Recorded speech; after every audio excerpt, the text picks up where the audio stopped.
मैंने सोच लिया है, मैं शर्त पूरी नहीं कर सकता।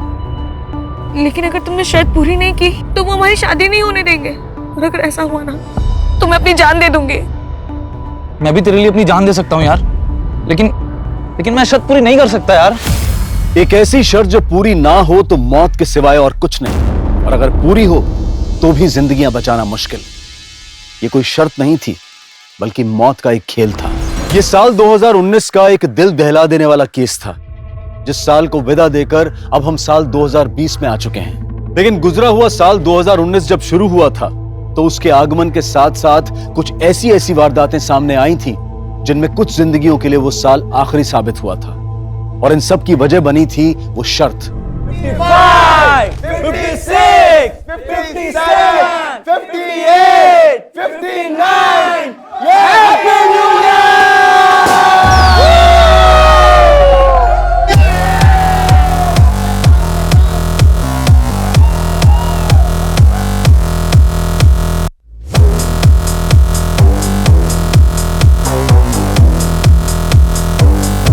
अच्छा गाइस, एक सेकंड।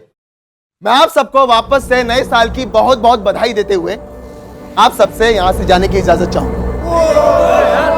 लेकिन गाइस, ये पार्टी यहां खत्म नहीं होती है। अब ये पार्टी मेरी तरफ से मेरी वाइफ मालिनी होस्ट करेंगी। मेरी 3:30 बजे की फ्लाइट है, मैं चलता हूं। लेकिन गाइस, आप सब लोग खूब एंजॉय कीजिएगा। Happy new year guys. Happy New Year!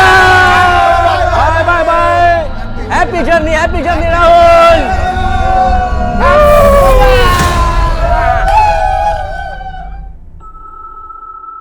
Rahul, तू तो चला जाएगा पर तेरी बहन अभी तक नहीं आई। आपके हमारे फिक्र करने से वो कभी सुधरी है जो अब सुधर जाएगी। लेकिन राहुल, मम्मी, हम निमिषा को जितना रोकेंगे टोकेंगे वो उतना ही सीन क्रिएट करेगी, इसलिए उसे उसके हाल पे छोड़ दो। उसे जब आना होगा वो आ जाएगी। अच्छा मम्मी, मुझे लेट हो रहा है, आप अपना और मालिनी का ख्याल रखना। 1 हफ्ते में लौट आऊंगा। Happy new year. Same to you. Bye.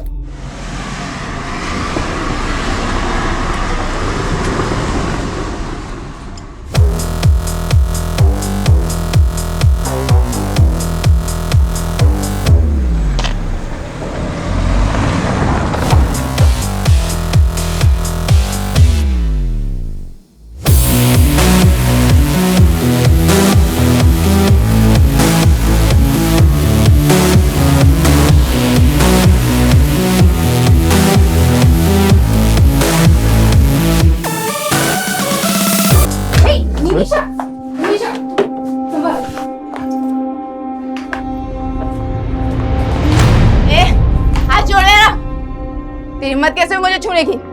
होश में आ निमिषा, ये क्या तमाशा लगा रखा है सबके सामने? और तुम दोनों यहाँ खड़े क्यों हो? निकलो यहाँ से।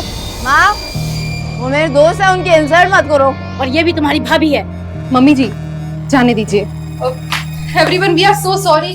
हमारी वजह से आज आपकी पार्टी खराब। भाभी जी, इट्स ओके, नो प्रॉब्लम। चलो निकलते, चलो। तुम दोनों नहीं जाओगे क्या? तुमने बिगाड़ा है इसे। रुको, तुम लोग कहीं नहीं जाओगे। हम यही पार्टी करेंगे इन लोगों की आंखों के सामने।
सर, जहाँ पे वो लड़का घायल मिला था, हमने वहाँ पे पूछताछ की तो ये लड़की सामने आई।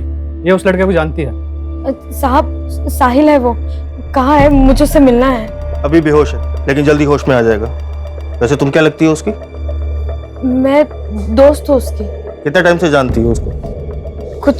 कुछ महीनों से ही जानती हूँ। और रहता कहाँ है वो? उस्मानपुर में, लेकिन मुझे पता नहीं मालूम, उसने कभी बताया नहीं। साहब एक बार देख लो उसे। ठीक।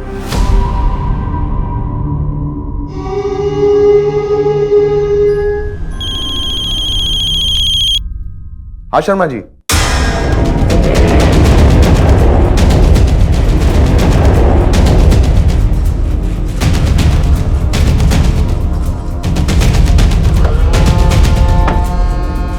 पीछे रही, पीछे रही।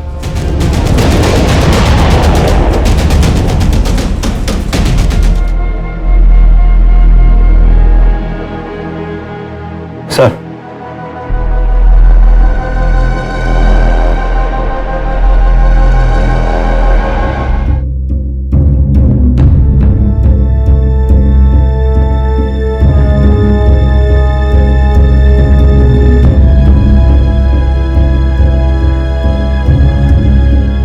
सर, इन 2 मर्डर के साथ साथ इस घर में लूट भी हुई है। 2 कत्ल हुए हैं, लूट हुई है।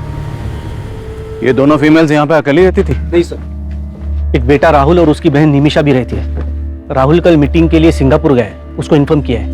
और उसकी बहन निमिषा? सो उसका पता नहीं, और उसका फोन भी नहीं लग रहा है। ऐसे भी उसको अपने फैमिली की कुछ पड़ी नहीं है। मतलब? सर, हमारी सोसाइटी में 5 घर हैं और हर साल एक घर का नंबर आता है जो न्यू ईयर की पार्टी देता है। कल न्यू ईयर की पार्टी शुरू हुई तो राहुल निकल गया क्योंकि उसको सिंगापुर जाना था, और उसके बाद उसकी बहन नशे की हालत में अपने दोस्तों के साथ आई थी। तुम लोग कहीं नहीं जाओगे, हम यही पार्टी करेंगे। तेरी पार्टी तो मैं भी मनाती हूँ। चल जरा, तुम लोग मेरे दोस्त हैं वो लोग, ये लोग मुझे छोड़ के कभी नहीं जाएंगे, और मैं तुम लोगों को छोड़ के अभी जा रही हूँ।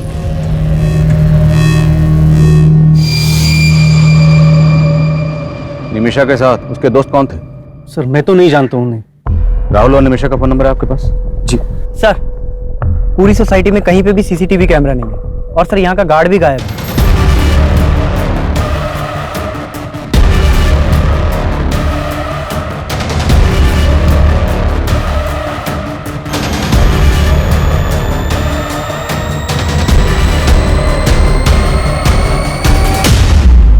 नाम क्या है गार्ड का? Jaidev Mishra, ASA security agency से हायर किया है। सर, एक दिन उसका राहुल से बहुत बड़ा झगड़ा भी हुआ था। कैसा झगड़ा? राहुल की वाइफ मालिनी को लेकर झगड़ा हुआ था। मालिनी के साथ बदतमीजी कर रहा था, छोड़ूंगा नहीं। तो गार्ड को निकाला क्यों नहीं उसी वक्त? सर, उसने माफी मांगी तो उसको फिलहाल नोटिस पीरियड पे रखा हुआ था।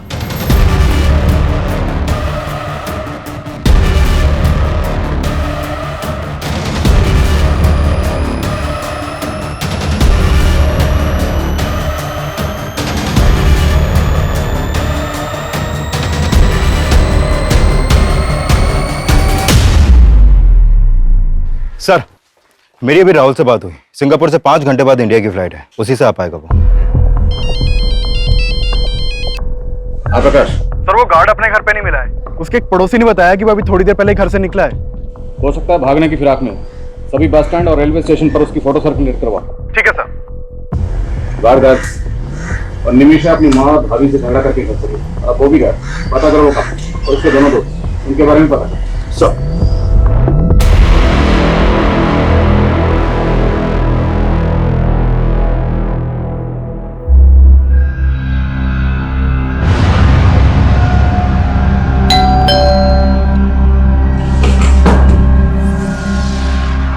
हेलो सर, आपका रेगुलर पिज्जा।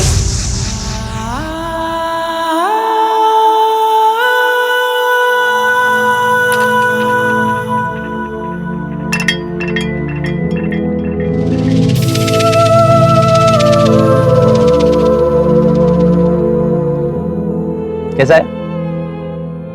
बहुत अच्छा है। चांदनी चौक से खरीदा है, पूरे 200 रुपए में। चांदनी चौक? हमें तो कभी नहीं लेके गए तुम चांदनी चौक, अकेले होके आ गए। अरे यार, तुझे तो मैं कुल्लू मनाली लेके जाऊंगा, पहले एक बार शादी तो कर ले। और मैं तुझे जहन्नुम पहुंचाऊंगा साले, तेरी तो। भाई छोड़ो उसे। साले तो तुम हो इसके, होने वाला बहनोई है तुम्हारा, समझे? अगर ऐसा हुआ ना बहन रहेगी ना बहनोई, दोनों को काट के फेंक दूंगा, समझी? साले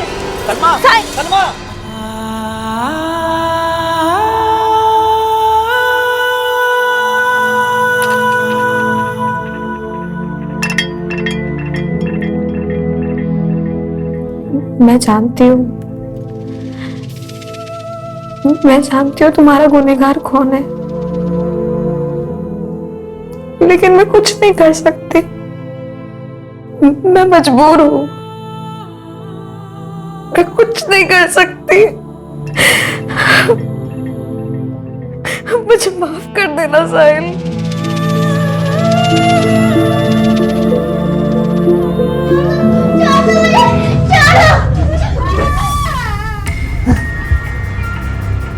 साहिल, साहिल, डॉक्टर, डॉक्टर, देखिए ना क्या हो रहा है इसे। आप बात की बात।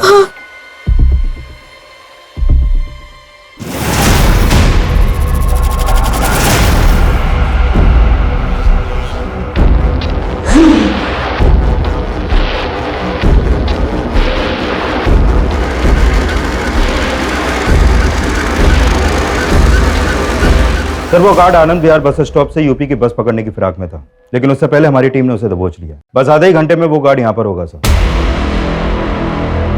साहब मैंने कुछ नहीं किया। साहब मैंने कुछ नहीं किया। मैं डर गया था कि आप लोग मेरे ऊपर शक करो। राहुल की वजह से तुझे नौकरी छोड़ने का नोटिस मिला था, इसी बात का बदला लिया ना तूने। और राहुल की बीवी के ऊपर तेरी बुरी नजर थी ना। मैडम ने गलत सोच लिया था साहब। अरे भैया वो वाली इंग्लिश फिल्म जरा हमको भी दिखाओगे क्या? भैया बड़ा मजा आएगा, हम कहते थे। Madam sorry. बदतमीज, हाथ कैसे लगाए तुमने? और फिर राहुल साहब ने भी आके बेकार में बजा दिया। उस वक्त तू ड्यूटी पे था ना, फिर तेरी ड्यूटी पे रहते इतना बड़ा कांड कैसे हो गया? साहब मानता हूँ कि मैं ड्यूटी पे था, लेकिन उस रात मैंने थोड़ी सी पी ली थी साहब। सुबह जब आँख खुली तो राहुल साहब का घर का दरवाजा खुला दिखा साहब। वहां जाके देखा तो अंदर 2 लाशें पड़ी थी साहब। मैं डर गया कि पुलिस मुझे पकड़ लेगी और फिर मैं भाग गया साहब वहां से। तू भागा इसलिए था क्योंकि तूने उन किलर्स को एंट्री दी थी। तू भी उनके साथ मिला हुआ था ना। चल सच बता, और कौन कौन शामिल है इस कांड में, और ये लूट का माल कहाँ रखा है? मैं सच बोल रहा हूँ साहब, मुझे कुछ नहीं पता। हमने उस गार्ड को बहुत तोड़ा, लेकिन वो कुछ उगल नहीं रहा। क्या आपको किसी और पर शक है? सर उस आदमी पर भरोसा मत कीजिए सर, पक्का उसी ने कुछ किया है सर, तभी तो वो भाग गया था। आपकी बहन निमिषा कहाँ है? हमें पता चला है कि आपकी बहन की आपकी माँ या आपकी बीवी किसी से नहीं बनती थी, सब उससे परेशान थे। और जिस दिन वो घर से गई उस दिन भी आपकी माँ और बीवी से झगड़ा करके गई। सर आप कहना क्या चाहते हैं? सर वो मेरी बहन है, माना कि वो थोड़ी बिगड़ैल थी, लेकिन सर वो ऐसा कुछ नहीं कर सकती। सर प्लीज आप उसे ढूंढिए। आप हमारी मदद कीजिए। आप निमिषा के दोस्तों के बारे में कुछ तो जानते होंगे। सर मैं हमेशा अपने बिजनेस में बिजी रहता था, और फिर निमिषा को भी पसंद नहीं था कि कोई उसकी पर्सनल लाइफ में इंटरफेयर करे। हमें आपकी बीवी और माँ की कलाई पर ये कुछ मार्क्स मिले। इन मार्क्स से रिलेटेड आपको कुछ भी पता है? ध्यान से देखिए, छोटी से छोटी इंफॉर्मेशन भी हमारे लिए बहुत काम की हो सकती है। सर मेरी तो कुछ समझ में नहीं आ रहा है सर, एक ही झटके में मेरी पूरी फैमिली।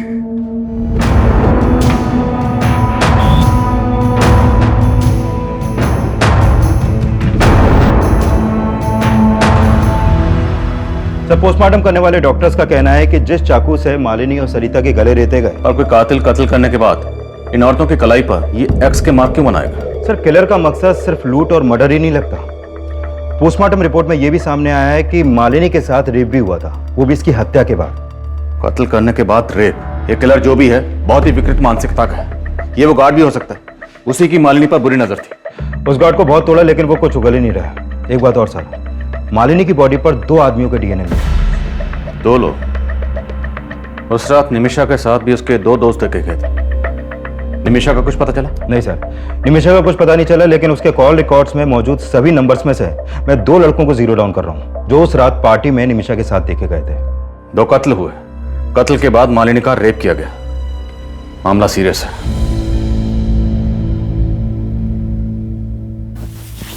क्या है यार, जब देखो तब कपड़े उतारने के चक्कर में लगे रहते हो। तुम्हें देखता हूँ ना तो अपनी भावनाओं पे कंट्रोल ही नहीं कर पाता।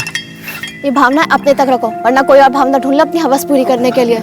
सुनो, सिद्धिका रुको ना। टाइम नहीं है मेरे पास, पापा वेट कर रहे हैं घर पर। सुनो सिद्धिका, सुनो ना।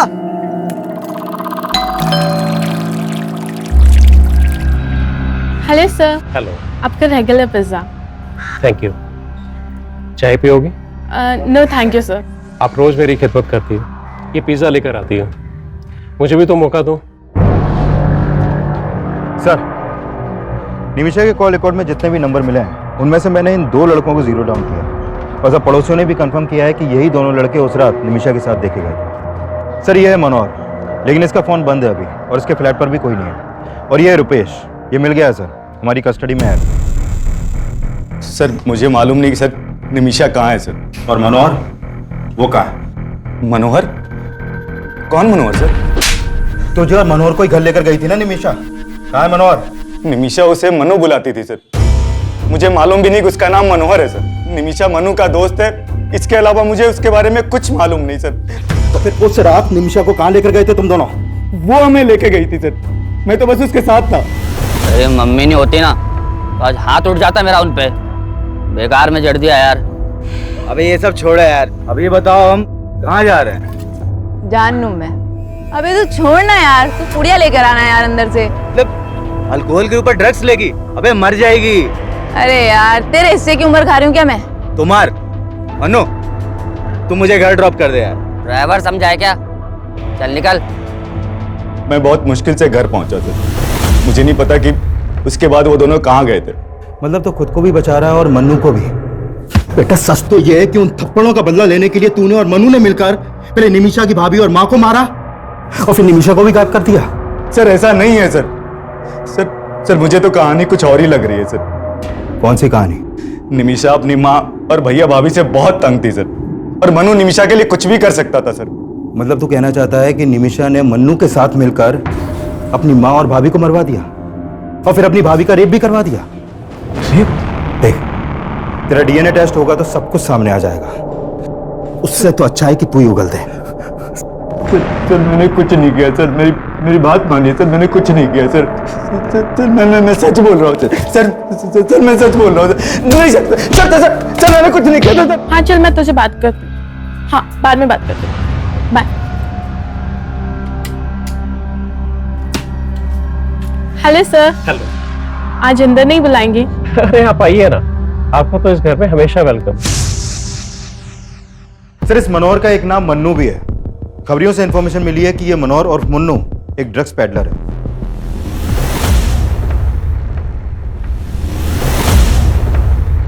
मैंने अपने खबरियों को मन्नू का ठिकाना पता करने के लिए लगवा दिया है और ड्रग्स डीलिंग से जुड़े केसेस के जितने भी हिस्ट्री शीटर्स हैं उन सबको भी उठवा रहा हूं मैं। निमिषा की एक ड्रग पेडलर से दोस्ती, लेकिन उसकी अपने घर में किसी से नहीं बनती, न माँ से न भाभी से। और राहुल ने हमें बताया कि इस सब के लिए राहुल को जिम्मेदार मानती थी। इनके घर के जरा अंदरूनी हालात पता करो, हो सकता है ये अंदरूनी मामला और क्राइम को इस तरह अंजाम दिया गया ताकि लगे कि बाहरी मामला।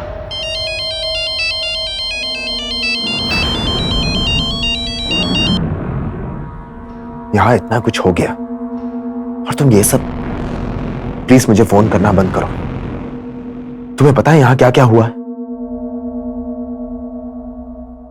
सर अगर ऐसा है तो इन लाशों पर एक्स मार्क्स की कहानी हमें भटकाने की कोई चाल हो सकती है। अभी तक तो ऐसे ही लग रहा है, बट यू नेवर नो, हो सकता है इन एक्स मास्क के पीछे भी कोई और ही कहानी छुपी है। Find out. Okay sir.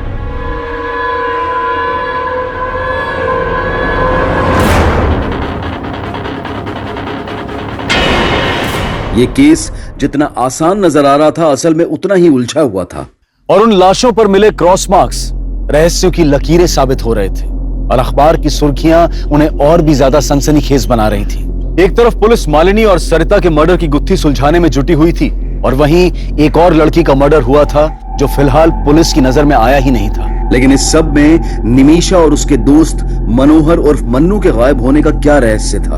एक तरफ पुलिस निमीशा को भी विक्टिम मान रही थी और वहीं निमीशा के गायब होने की यह थ्योरी भी बनाई जा रही थी कि कहीं इन मर्डर्स में निमीशा का हाथ तो नहीं था। लेकिन इस केस में सबसे चौंकाने वाली बात मालिनी की लाश के साथ हुए रेप का खुलासा था। लिहाजा इस एंगल को मालिनी से जुड़ी बातों से जोड़ना लाजमी था।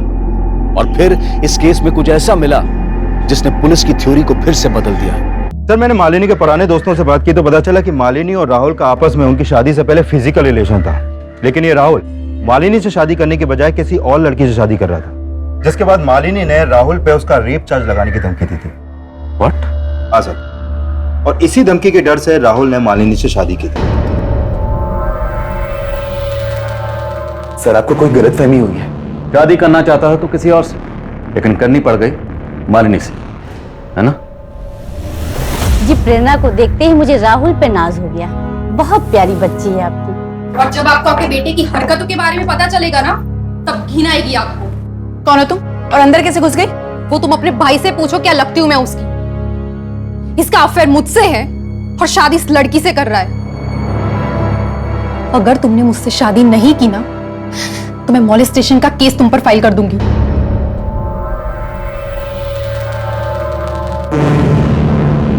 जो भी हुआ, लेकिन सर अब मैं मालिनी को अपनी बीवी स्वीकार कर चुका था। और तेरी गर्लफ्रेंड प्रेरणा, उससे तब भी टच में हो ना? झूठ मत बोल, तेरे कॉल रिकॉर्ड्स हैं हमारे पास। राहुल, मुझे तुमसे मिलना है। प्लीज प्लीज देखो, मना मत करना। यहाँ इतना कुछ हो गया और तुम ये सब। प्लान बड़ा अच्छा था तुम्हारा। उस रात सिंगापुर चला गया और यहाँ पर मर्डर की सुपारी दे गया। वो लूटपाट, एक्स का निशान, वो सब तेरा ही दिमाग था, हमें भटकाने के लिए। अपनी बीवी से इतनी नफरत कि उसकी लाश के साथ रेप करवाया तुमने। बस कीजिए सर, मैं इतना गिरा हुआ इंसान नहीं हूं। अपनी मां को क्यों मरवाऊंगा मैं? मेरी बहन गायब। आप लोग असली गुनहगार को तो पकड़ नहीं पा रहे, तो मुझ पर ऐसे आरोप लगाने लगे। ठीक, तुम जा सकते हो। इस पर इसकी गर्लफ्रेंड प्रेरणा, नजर रखो दोनों। अच्छा, कंट्रोल रूम से फोन आया था, बुद्धा गार्डन के पास एक लड़की की लाश मिली है।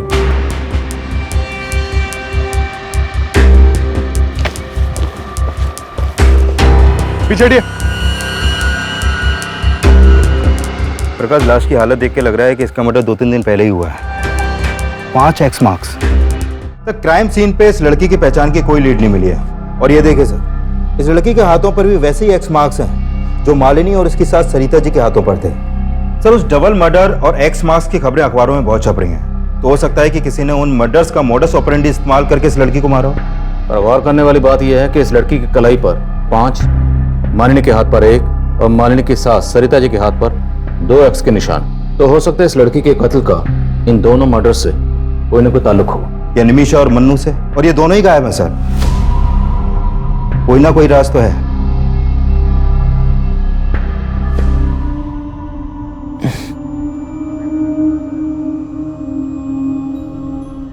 साहिल, साहिल, नर्स, आंखें खोल रहे हैं। साहिल,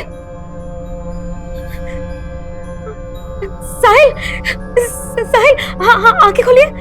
मैं सलमा, सलमा, मेरी तरफ देखिए ना साहिल, देखिए मैं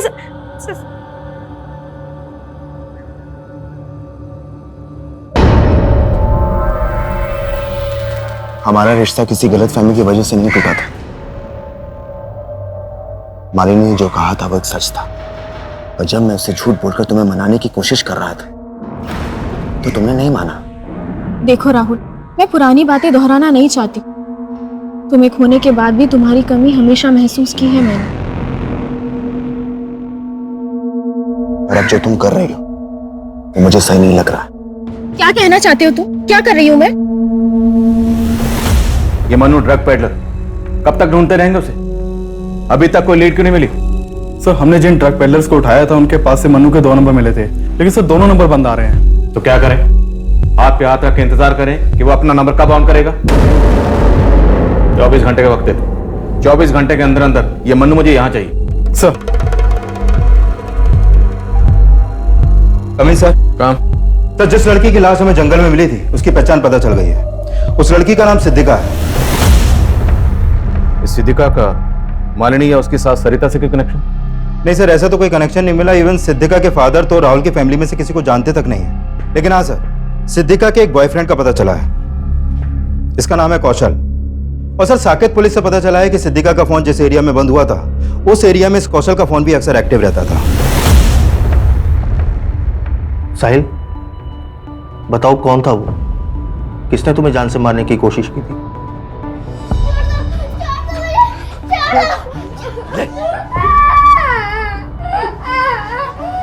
क्या हुआ साहिल? बताओ, किसने हमला किया था तुम्हारे ऊपर?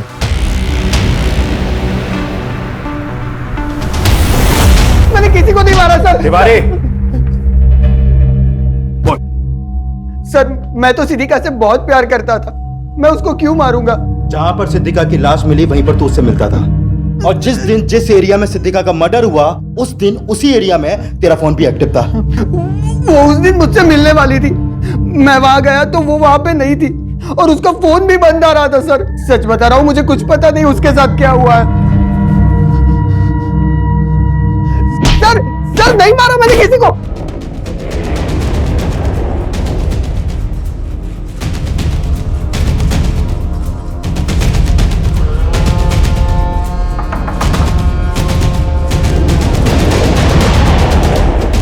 पुलिस, चल। रुक। सर निमिषा कहाँ है? सर, निमिषा ने कुछ नहीं किया सर। सर, मैंने भी कुछ नहीं किया। जो पूछ रहा हूँ वो बता, निमिषा कहाँ है? अरे जाना मन्नू, तू लेके यार कार के अंदर से। अरे यार निमिषा, वो रुपेश सही बोल रहा था। फिर दारू के साथ ड्रग्स लेगी तो मर जाएगी तू यार। अबे साला, तू भी फट्टू है, मैं खुद ले लेती हूँ, चल।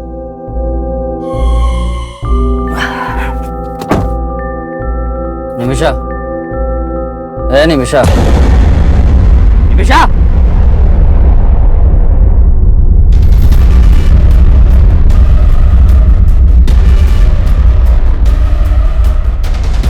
सर मैं सच बोल रहा हूँ सर, ये खुद अपनी मौत मरी है। मैं बहुत डर गया था सर, इसलिए मैंने इसकी लाश यहाँ ला के फेंक दी, पर मैंने किसी को नहीं मारा सर। मैंने कोई मर्डर नहीं किया, कोई मर्डर नहीं किया।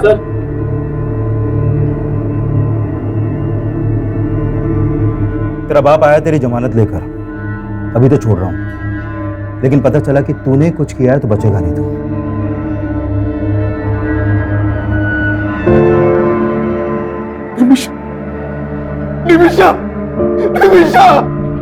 निमिषा की पोस्टमार्टम रिपोर्ट से यह सामने आया था कि निमिषा की मौत ड्रग्स की ओवरडोज की वजह से हुई थी, लेकिन इसका मतलब यह भी नहीं था कि पुलिस मनोहर और मन्नू पर भी पूरी तरह से भरोसा कर रही थी। वहीं राहुल, प्रेरणा, रुपेश और सिक्योरिटी गार्ड जयदेव भी। लेकिन निमिषा का केस मालिनी, सरिता और सिद्धिका के केस से इसलिए भी अलग था और इस एक्स मार्क की गुत्थी को सुलझाना पुलिस के लिए बेहद मुश्किल साबित हो रहा था। पर मुझे इन मर्डर्स में कनेक्शन नजर आ रहा है, 3 और 4 गायब है। मतलब आप कहना चाहते हैं कि 2 मर्डर्स और हुए हैं जिनकी लाशों पर 3 और 4 एक्स के मार्क्स हैं? एग्जैक्टली। और शायद ये किसी सीरियल किलर का काम हो सकता है। 1X, 2X और 5X, बीच में 3X और 4X गायब है। आसपास के थानों में पता करो। मालिनी, सरिता और सिद्धिका के मर्डर के दौरान जितनी भी मिसिंग कंप्लेंट दर्ज हुई हैं, सबके बारे में पता लगाओ। साहिल, तुम ये मत समझना कि मेरा भाई मेरे लिए तुमसे बढ़कर है। तुम जिंदगी हो मेरी। साहिल, ऐसे पत्थर बन के मत रहो ना, मैं मर जाऊंगी।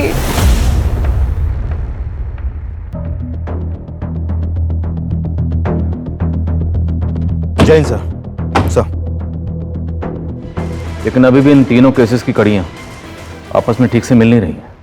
सिद्धिका, सरिता और मालिनी के बीच में हमें कोई कनेक्शन नहीं मिला, लेकिन इन तीनों वारदातों के बीच में कोई ना कोई कनेक्शन जरूर है, और वो कनेक्शन क्या है इसका हमें पता लगा।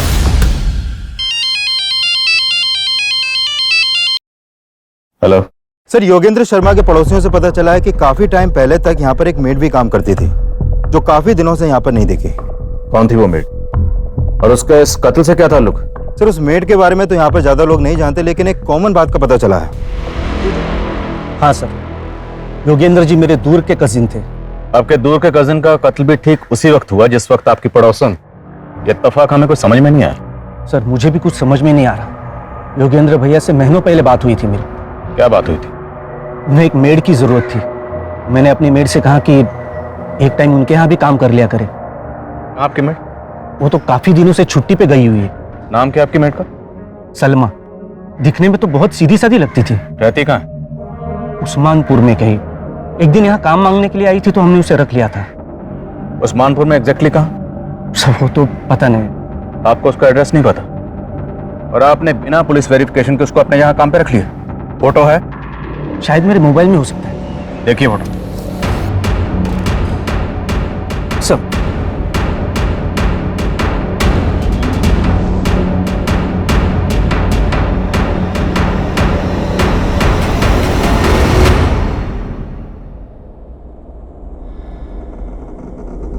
मालिनी और सरिता के पड़ोसी का दिलीप शर्मा से कॉमन कनेक्शन मिला। हो सकता है सिद्दीका से भी इस मेड सलमा का कोई कनेक्शन हो।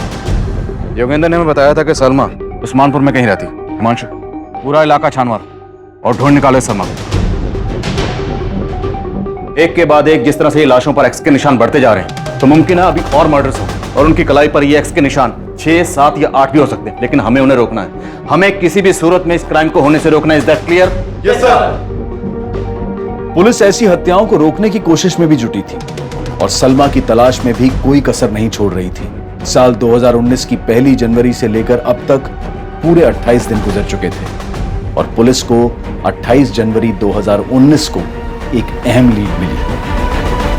सर तकरीबन 10 दिन पहले 18 जनवरी की रात बाईपास रोड के पास वाले जंगल में हमें एक साहिल नाम का लड़का घायल अवस्था में मिला था सर। और सर ये लड़की सलमा उसकी दोस्त थी जो हॉस्पिटल में उससे मिलने आया करती थी सर। साहब साहिल है वो। कहाँ है? मुझे उससे मिलना है। अब कहाँ है लड़की? सर 3 दिन पहले ये लड़की उस लड़के को हॉस्पिटल से डिस्चार्ज करा के ले गई थी। कहाँ ले गई? सर उसने एड्रेस लिखवाया था लेकिन जब हमने चेक किया तो एड्रेस गलत निकला सर। और वो लड़का, उसको क्या हुआ था? सर उसके ऊपर जानलेवा हमला हुआ था। जब उसे होश आया तो हमने उसका बयान भी लिया था। मैं तो जा रहा था सर, किसी ने पीछे से चाकू घोंप दिया सर। उसके बाद क्या हुआ मुझे नहीं पता सर। लेकिन लड़के ने किसी के ऊपर शक नहीं जताया सर। उस लड़के की बॉडी पर या कहीं भी इस तरह का कोई मार्क्स था? नहीं सर, हमें तो मामला लूट का ही लग रहा था क्योंकि उसका पर्स और मोबाइल दोनों गायब थे सर। इसलिए तुमने उनको जाने दी? एक आम लड़की ने गलत एड्रेस लिखवाया और चकमा देके निकल गई and you call yourself A policeman. इतनी लापरवाही कैसे कर सकते? कुछ आइडिया आपको? कितने मर्डर हो रहे हैं? 31 दिसंबर की रात को रोहिणी में 2 मर्डर हुए, फिर 6 जनवरी को केशवपुर में 2 मर्डर हुए, 14 जनवरी को एक लड़का एक लड़की का मर्डर हुआ और 18 जनवरी को तुम्हें एक लड़का मिला जिस पर चाकू से जानलेवा हमला हुआ। और 20 दिसंबर से मैं सलमा को ढूंढ रही हूँ। कब से? 20 दिसंबर से। Today is what? 28। 8 दिन बाद तुम हमारे पास आए। Sorry sir. Thank you. Photo ली आपने उस लड़के की? जी सर।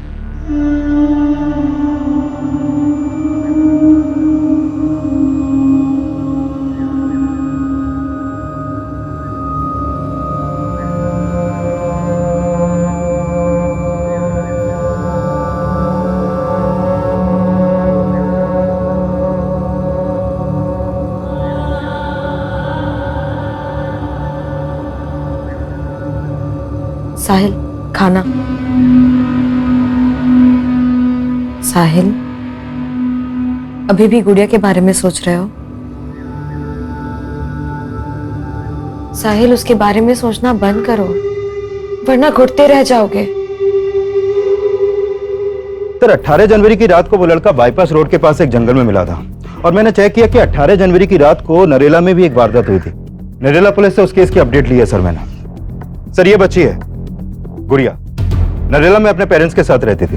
18 जनवरी की रात को इनके घर में लूट की कोशिश हुई थी जिसमें इस बच्ची का मर्डर हो गया। इस बच्ची का गला भी उसी तरह रेता गया जैसे मर्डर केसेस अपने एरिया में सामने आए हैं सर। क्या इस बच्ची की कलाई पर भी एक्स का मार्क बनाया गया था? नहीं सर, इसकी कलाई पर कोई भी एक्स मार्क नहीं मिला, लेकिन इस मर्डर का मोडस ऑपरेंडी सेम है। इस बच्ची की फैमिली से मिलो, शायद कोई लीड मिल जाए। Okay sir.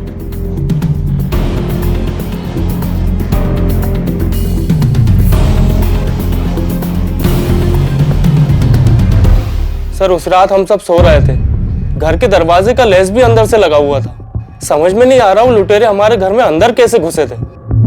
इस लड़की को जानते हैं आप? ये तो हमारी मेड थी साहब। मेड? जी। अभी कहाँ ये? इसने तो कुछ महीने पहले काम छोड़ दिया। ये लड़की सलमा इन लोगों के लिए रेकी करती होगी। ये पक्का कोई ऑर्गेनाइज्ड गैंग है। और इस लड़के साहिल की फोटो सर्कुलेट करो, जितनी जल्दी हो सके ढूंढो इन दोनों को। चलो।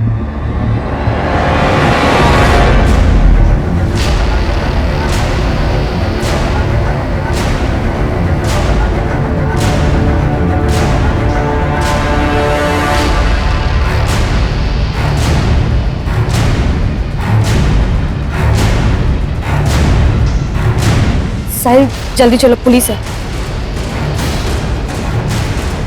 साहिल चलो।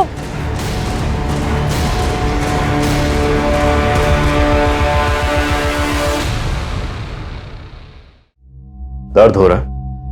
बोलो, वरना ऐसी चोटें देंगे कि जिंदगी भर याद रखोगे। समझे? शुरू हो जाओ। कौन? सर 4 कत्ल के बाद उस 5वीं लड़की का कत्ल करते हुए मैंने कापा, क्योंकि उस 5वीं लड़की को मारकर मैंने सलमा की बेइज्जती का बदला लिया। उस लड़की ने सलमा की बेइज्जती की थी सर।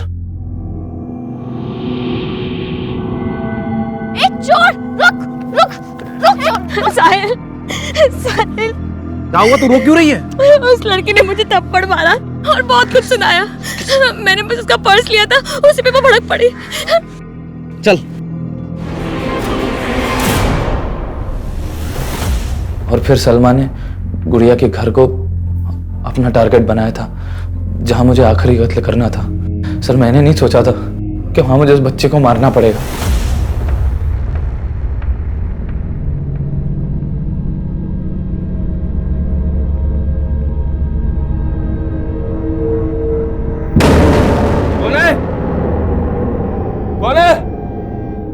कौन है? अरे मैंने उस बच्ची को मार तो दिया सर, लेकिन उसकी चीखें आज भी मुझे डराती हैं। सर उस बच्ची को सलमा के साथ हंसता देखा था मैंने।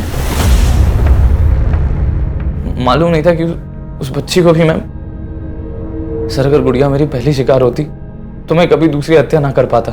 अरे मर गया लगता है ये।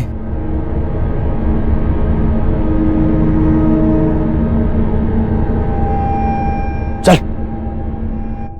सर मेरी किस्मत बुरी थी जो बच गया, फल जो भोगना था। और तुमने ये सब किया क्यों? सर हम 6 मार का गैंग एक बहुत पुरानी बिरादरी है। हमें परंपरा है कि हम अपने घरों से दूर चले जाते हैं और फिर जाके तय करते हैं कि लूटना किसे। साहब हम इसमें शहर के लोकल गुंडों की मदद लेते हैं, जो हमें ऐसे लोगों के बारे में बताते हैं। ऐसे परिवारों को जिनकी आपस में बनती नहीं है, जो अकेले रहते हैं। जी सर। फिर सलमा वहाँ काम मांगने के लिए जाती है या फिर किसी ना किसी बहाने से वहाँ का मुआयना कर लेती है। और फिर तुम वहाँ जाकर मारकाट मचाते हो और तुम दोनों अपनी झोलियां भरकर निकल जाते हो वहाँ से। सर ये सब मैं पैसों के लिए नहीं कर रहा था सर, हमारी मजबूरी थी सर, शर्त पूरी करनी थी। कैसी शर्त बे? सर हम 6 मारों में एक परंपरा होती है, अगर सर हमारी बिरादरी के लड़के को शादी करनी होती है तो उसे 6 हत्याएं करनी पड़ेंगी सर। सर मैं और सलमा एक दूसरे से बहुत प्यार करते हैं, हम दोनों एक दूसरे से शादी करना चाहते थे। सर हम लोग नई जिंदगी जीना चाहते हैं, इस अपराध से दूर जाना चाहते थे। और सर जब मैंने सलमा के अब्बा से ये बात की तो उन्होंने यही शर्त रखी। हमारे छोरे को सलमा पसंद है, शादी के बाद वो उसे खुश रखेगा। सलमा से शादी करनी है तो इसे 6 कत्ल करने होंगे। मतलब अगर शादी करनी है तो उससे पहले 6 हत्याएं करनी पड़ेंगी। लेकिन सर मैं सब करना नहीं चाहता था सर अगर मैं ऐसा नहीं करता तो वो हमारी शादी नहीं होने देते, और सर अगर हम भागते तो वो हमें मार देते। इसलिए सर हम हार गए। अपने प्यार को हासिल करने के लिए तुमने हत्याएं करने की सोच ली, यही तेरी हार थी। हाँ सर हार गया मैं, सही कह रहे हैं आप। लोगों को मारकर अपने प्यार को हासिल करने की सोच रहा था, हार गया सर मैं। अपने प्यार से, अपनी जिंदगी से हार गया मैं सर। साहिल और सलमा को अपने किए पर जो भी पछतावा हो, लेकिन उनके गुनाहों की कोई माफी नहीं है। और उनके बयान के आधार पर पुलिस ने अलग अलग राज्यों से 6 मार गैंग से जुड़े कई अपराधियों को गिरफ्तार किया है। हमारे देश में तरह तरह की विचित्र प्रथाओं का मिलना कोई नई बात नहीं है, लेकिन 6 मार गैंग से जुड़ी यह हत्याओं की प्रथा सन्न कर देने वाली थी। और हैरान कर देने वाली बात तो यह है कि आज भी इस तरह के गैंग हमारे देश के कई हिस्सों में एक्टिव हैं, जो अलग अलग तरह के हथकंडे अपनाकर हमारे घरों में घुसने की फिराक में कोई ना कोई जाल बिछा रहे होते हैं। पुलिस लगातार ऐसे गैंग से सतर्क रहने के लिए हिदायतें जारी करती रहती है और इनसे सतर्क रहना हम सब के लिए बहुत जरूरी है।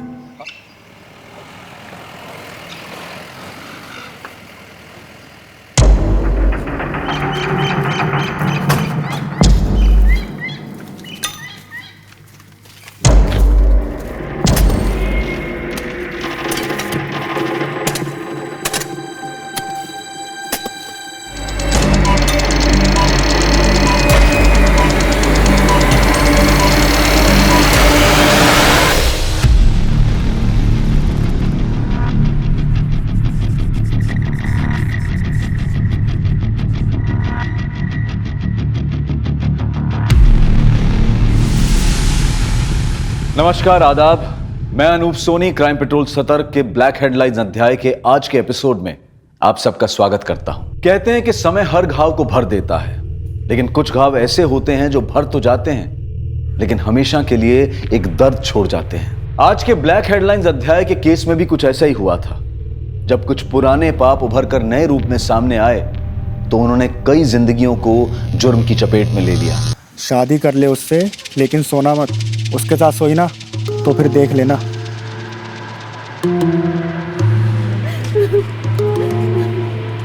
बाबा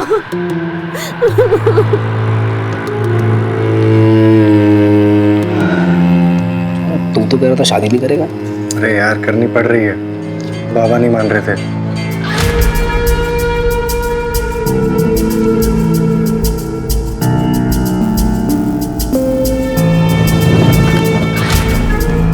आओ सुन भाई, ये है तुम्हारा घर। आज गोकुल की माँ होती तो करती सारे रीति रिवाज। मैं तो स्वागत ही कर सकता हूँ।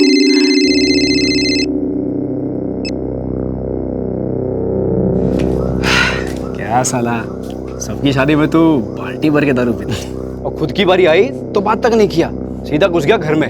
देख भाई, अपने को ना फुलटू पीने का है। चल चल, ठीक है। आउट मत होना, समझा ना भाई लोग। गोकुल गोकुल गोकुल।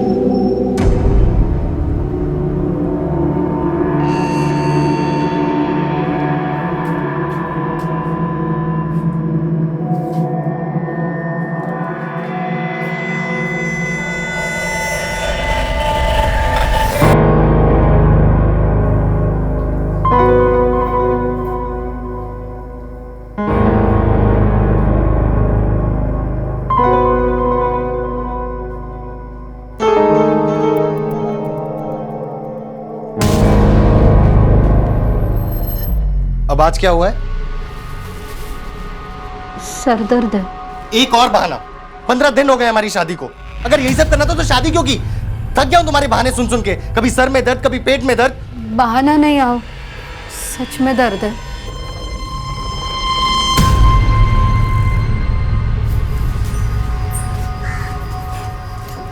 आओ चाह।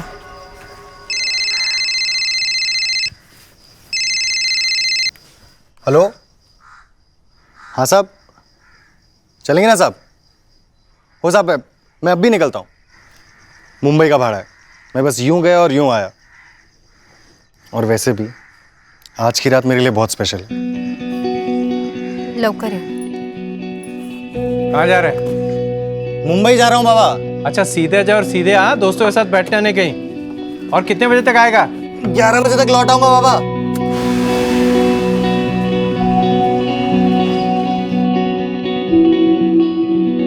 नहीं आया तुम्हारे पास भी? ठीक है, अगर वो आया या उसका फोन है तो मुझे फोन करके बता देना। उमेश कह रहा है उसके घर पे भी नहीं आया। कहाँ का भाड़ा लेकर गया था?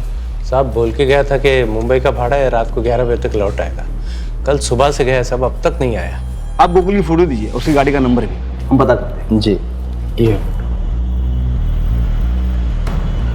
किशोरी और चंद्रकांत ने गोकुल को ढूंढने में कोई कसर नहीं छोड़ी। वो रोज इस आस में पुलिस स्टेशन के चक्कर लगाते कि शायद उन्हें गोकुल की कोई खबर मिल जाए, लेकिन हर बार उनके हाथ निराशा ही लगती। गोकुल की कोई जानकारी मिली? वही कह रहे थे, अभी तक कुछ पता नहीं चला। सब मेरी गलती है, मैं ही मनहूस हूं, मेरी कुंडली में ही कोई दोष है।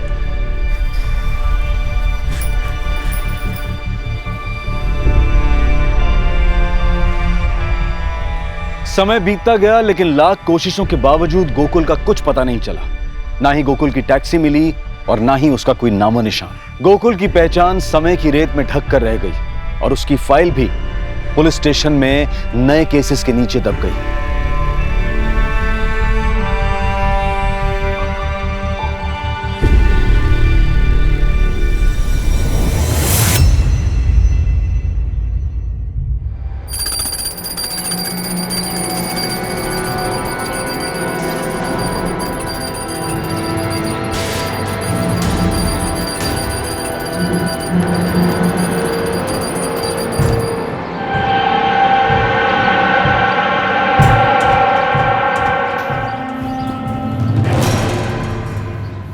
किशोरी, क्या कर रही हो ये?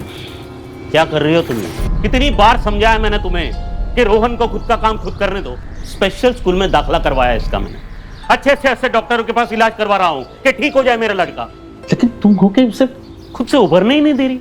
देख, मेरा बेटा है, मेरा दिलीप महाजन का, वो खुद का काम खुद करेगा, खुद स्कूल में जाएगा, तैयार होगा, खुद अपने हाथ से दूध पिएगा। समझ तो ना तुला? हाँ बोल। हाँ ठीक है, चल ठीक है, ठेव वो वाघमारे को बोल के रेती का ट्रक छुड़ाने के लिए बोलो। साइड पे काम अटका हुआ है।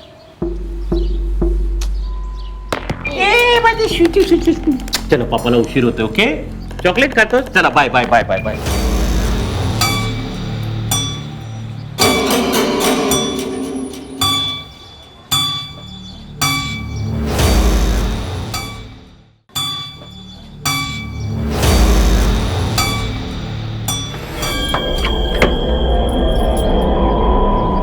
अबे सुनील, तू? चंदर, कैसा है रे? अरे पर तू था किधर? इतने सालों के बाद दिखाए। मुंबई में था यार, एक फैक्ट्री में, मोबाइल की फैक्ट्री में। पर अभी अपने को मुंबई में जमता नहीं, तो अपन इधर वापस आ गए। वो जो अपना औंध के पास एक नया मॉल खुला है ना, उधर अपना मोबाइल का शॉप डालेगा, इधर ही रहेगा। ये तो बहुत अच्छी बात है। वैसे अकेला है इधर, हम लोग के साथ नहीं लाया? शादी वीदी किया किधर है, अभी सोचता है करेगा। वैसे इधर सब ठीक है ना? कोई आया गया तो नहीं? आएगा कैसे, और इधर था ही नहीं।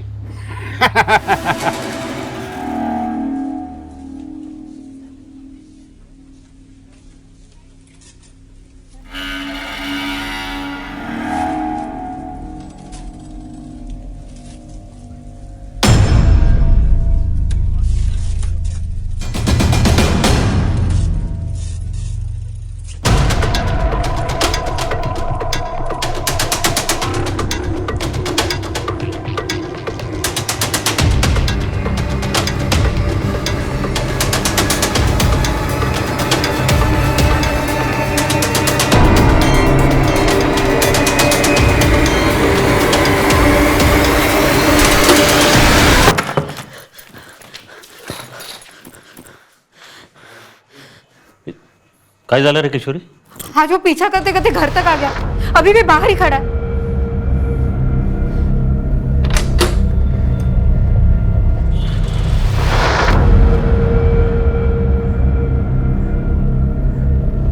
कोई भी तो नहीं बाहर?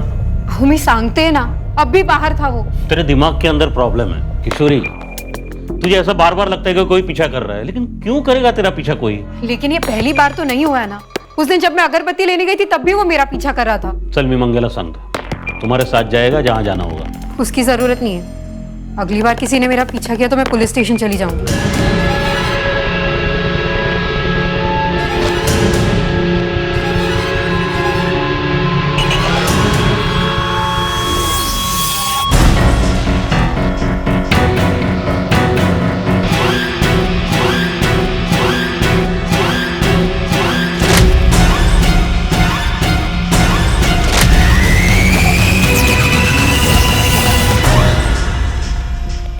अक्सर देखा गया है कि जब भी हमारे जीवन में कोई अप्रत्याशित घटना होती है तो हमारे प्रियजन, हमारे आसपास के लोग उसे बहुत लाइटली लेते हैं। लेकिन कभी कभी इन घटनाओं में लापरवाही बरतना बहुत भारी पड़ जाता है और हम बेवजह किसी ऐसी बड़ी घटना का शिकार हो जाते हैं जो हमारी सोच से भी परे होती है। अमन, स्कूल से आते वक्त सीधे घर आ जाना, भाई खेलने मत लग जाना। Okay okay aunty, bye.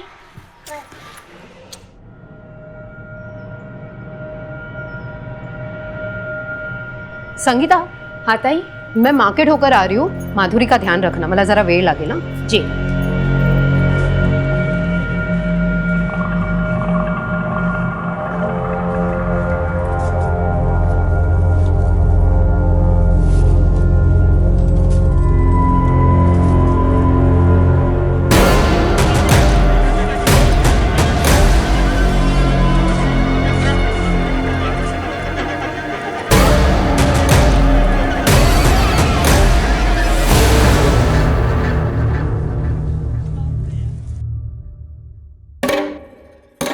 ताई, कहाँ थी आप? कब से आपको फोन कर रहे हैं? अरे फोन की बैटरी खत्म हो गई। पण झालं का, इतनी क्यों परेशान है तू? रोहन बाबा अब तक स्कूल से नहीं लौटे हैं, तो साहब उनको स्कूल में देखने गए थे, तो पता लगा कि वो स्कूल पहुंचे ही नहीं थे। पहुंचा नहीं मतलब? अरे नाही रे, तिकडे बघितला मी। तुम लोग डेपो के उधर जाओ, ठीक है? हाँ, मंगिया को भी बोलो। कहाँ थे तुम? तुम्हारा फोन भी बंद आ रहा है। अरे मुझे नहीं पता, मेरी फोन की बैटरी खत्म हो गई थी। पण रोहन को टाइम मिला? पता नहीं चला अभी तक उसका कुछ। सुनो ना, लेट नहीं करते, पुलिस स्टेशन चलते। संगीता, घर का ध्यान रखो। चल। रोहन घर से स्कूल पैदल जाता है? जी पैदल जाता है सर, उसका स्कूल हमारे घर के पास ही। वो हमारे मोहल्ले के ही दो बच्चे, अमन और अतुल,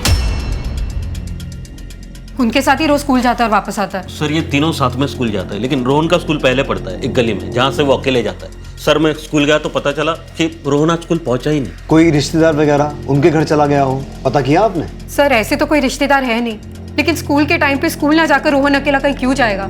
आपको किसी पे शक है? किसी के साथ कोई झगड़ा, कोई दुश्मनी? नहीं सर, ऐसा तो कुछ नहीं है। सब पिछले कुछ दिनों से कोई मेरा पीछा कर रहा है। जी सर, 2 दिन पहले पुलिस स्टेशन आई थी और मुझे बताया भी था कि कोई इनका पीछा कर रहा है। सर एक आदमी मेरा पीछा कर रहा है। कौन है, आप जानती हैं उसे? नहीं, मैं जानती नहीं हूँ, लेकिन वो अभी भी बाहर खड़ा है। आइए मेरे साथ।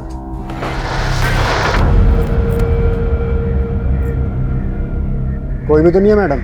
अब भी यही खड़ा था वो। क्या हुआ? फिर किसी ने पीछा किया? हाँ, वो आप कौन?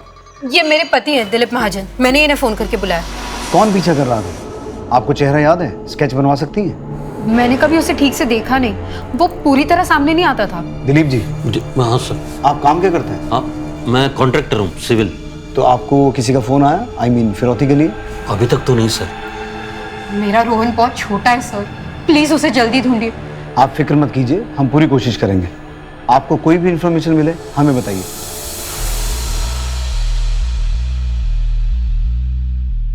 सुहास, बच्चा बोल नहीं सकता, सुन नहीं सकता, बहुत छोटा है, मोहल्ले के और 2 बच्चों के साथ स्कूल जाता है, तो रास्ता भटकने का तो कोई चांस नहीं है। खैर, तुम उन दोनों बच्चों और स्कूल से पता करो, देखो क्या पता चलता है। रमाकांत, तुम रोहन के स्कूल से लेकर घर तक पूरा रास्ता चेक करो, साथ ही उसकी फोटो हर जगह सर्कुलेट करवाओ। बस स्टेशन, रेलवे स्टेशन, हर जगह सर्च करवाओ। कोई भी इंफॉर्मेशन मिले इंपॉर्टेंट हो सकती है। ये सब तुम्हारे कारण हुआ है। रोहन को स्ट्रॉन्ग बनाओ, स्कूल अकेला भेजो, यही बोलते थे ना तुम। आता बगा, मेरे बेटे का किसी ने किडनैप कर लिया। किशोर, तू ऐसा क्यों समझती है कि किसी ने किडनैप कर लिया उसे? देख देख, पुलिस ढूंढ रही है उसे, मिल जाएगा वो। पता नहीं किस साल में होगा मेरा रोहन। हाँ अंकल, सुबह तो हम साथ ही गए थे। वो जो टर्निंग आती है ना, वहां से रोहन अपने स्कूल चला गया और फिर हम अपने स्कूल चले गए। और स्कूल छूटने के बाद? स्कूल छूटने के बाद वो टर्निंग पे हम वहाँ वेट कर रहे थे रोहन का, लेकिन फिर वो आया ही नहीं। बेटा अपन जब आप स्कूल जा रहे थे तब आपको ऐसा लगा कि कोई आपका पीछा कर रहा था? नहीं अंकल, ऐसा तो नहीं लगा।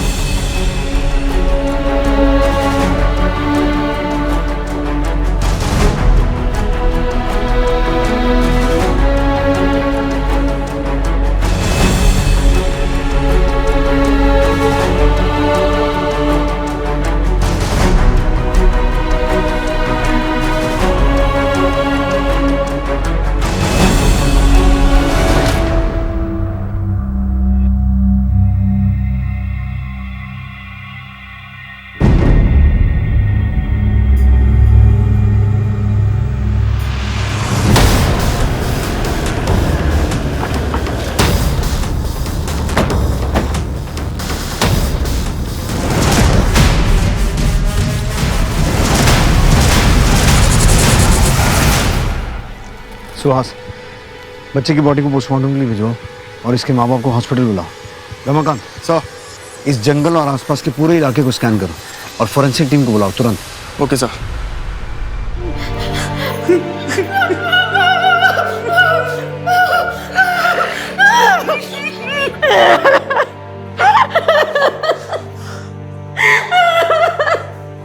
किशोर, ये उसी का काम है। मार दिया उसने मेरे बच्चे को। मैंने पहले भी कहा था, किसी ने नहीं सुनी।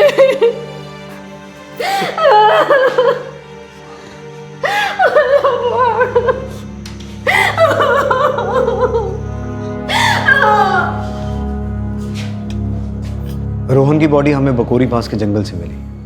हम अभी इन्वेस्टिगेशन कर रहे हैं। दिलीप जी, मैं आपसे फिर एक बार पूछ रहा हूँ, कोई ऐसा है जो आपको चोट पहुंचाना चाहता हो, आपकी किसी के साथ कोई निजी दुश्मनी हो जो आपके बेटे रोहन को इस तरह से गला दबा के मारे? सर मैं सिंपल सा कॉन्ट्रैक्टर हूँ, मेरी किसी से क्या दुश्मनी हो सकती है सर?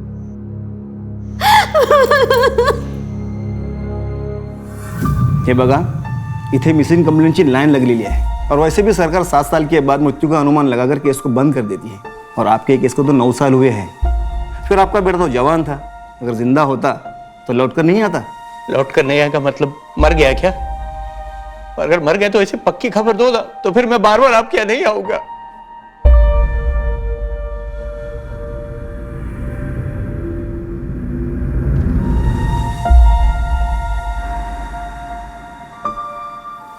ग्यारह बजे तक लौट आऊंगा बाबा।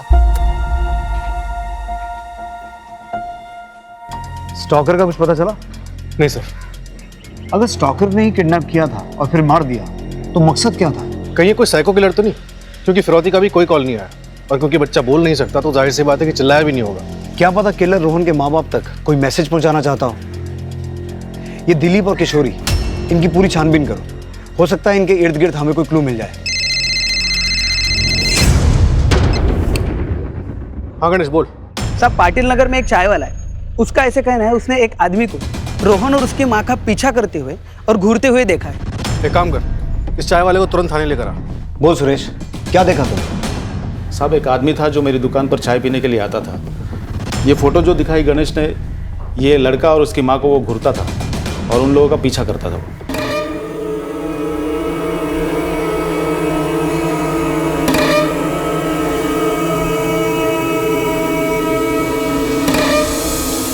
कौन था वो आदमी? इससे पहले भी तेरी दुकान पे कभी आया है? नहीं साहब, वो कुछ दिनों से मेरी दुकान पे आ रहा था। शक्ल याद है? स्केच बनवा सकते हो? जितना याद है बता दूंगा साहब। सर, ये वो स्टॉकर का स्केच है जो किशोरी और उसके बेटे रोहन का पीछा करते हुए देखा गया था। जगह जगह इसके पोस्टर लगवाओ, अपने खबरी नेटवर्क में भी सर्कुलेट करवाओ। इसे जल्द से जल्द पकड़ना होगा।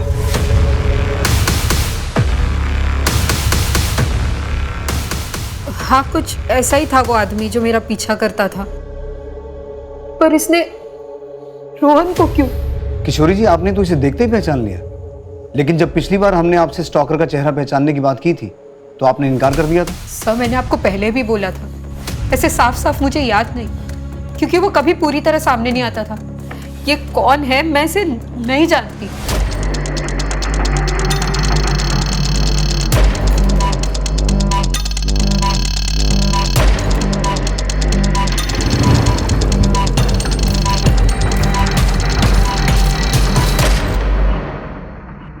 नमस्कार बाबू। बरोबर देख ले, पुलिस ढूंढ रही है इसे, उससे पहले तुम्हें उसे ढूंढना है। आप टेंशन मत लो बाबू, हो जाएगा।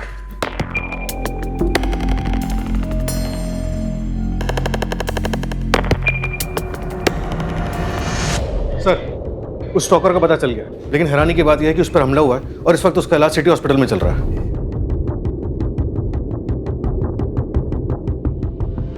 आदमी का नाम सुनील है और उस पर चाकू से वार किया गया था। हथेलियां बाहर आ चुकी थी। वो खुद अपने पेट को समेट कर यहां तक आया था। अब वो खतरे से बाहर है, आप उससे पूछताछ कर सकते हैं। Thank you.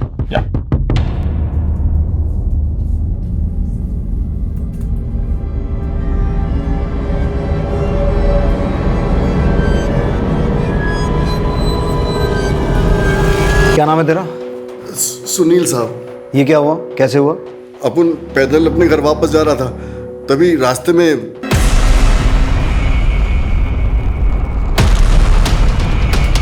तो क्या लगता है तुझे, किसने हमला करवाया ये? अपन का तो किसी से कोई दुश्मनी भी नहीं है साहब। अभी कुछ ही दिन हुए अपन को पुणे आए साहब। ये औरत, इसका पीछा क्यों करता था तू?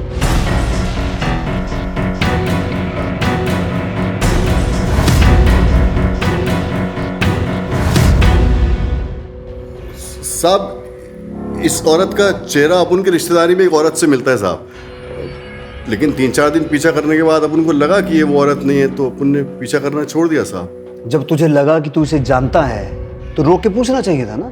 अब साहब, ऐसे कैसे रास्ते में किसी लेडीज से बात करता साहब? किसी लेडीज का पीछा कर सकता है, लेकिन उसे रोक के पूछ नहीं सकता। और ये बच्चा, इसे जानता है? हाँ साहब, ये भी इसी औरत के साथ ही रहता था साहब। पर हुआ क्या है साहब? मर्डर। पहले इस बच्चे को किडनैप किया गया, फिर मारा गया, और तू इस बच्चे को और इसकी मां को फॉलो करता था। अब तेरे ऊपर अटैक हुआ है। क्या कनेक्शन क्या है? कोई कनेक्शन नहीं है साहब। अपन तो बस एक आध बार इस औरत का पीछा किया साहब, अपन तो इसको जानता भी नहीं।